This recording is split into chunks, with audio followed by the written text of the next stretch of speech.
Kila mtenda dhambi jina lake halipo katika kitabu cha uzima, liko katika kitabu cha watu waliomkataa Mungu na hukumu yao ni jehanamu ya moto. Kuna wimbo mmoja katika tenzi wanaopenda sana, maneno yake ni haya, unasema na majina yaitwapo kuitika jina langu litakuwa. Wewe jina lako liko wapi? Huenda liko huko unapopajua wewe kama uko salama, lakini aliko kwa Mungu. Huenda liko ofisini kwenu, lakini aliko kwa Mungu. Huenda liko kanisani kwenu, lakini aliko kwa Mungu.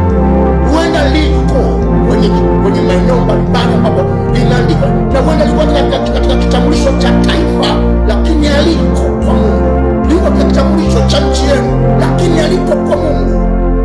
Hakikisha jina lako limeandikwa mbinguni.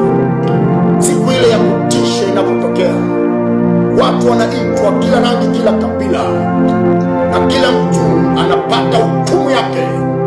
Wewe miongoni mwa wale watakaoambiwa njoni kwangu mliobarikiwa, ketini na Mungu milele, uitwe kwa jina lako na uende. Usitende dhambi tena. Leo gairi leo.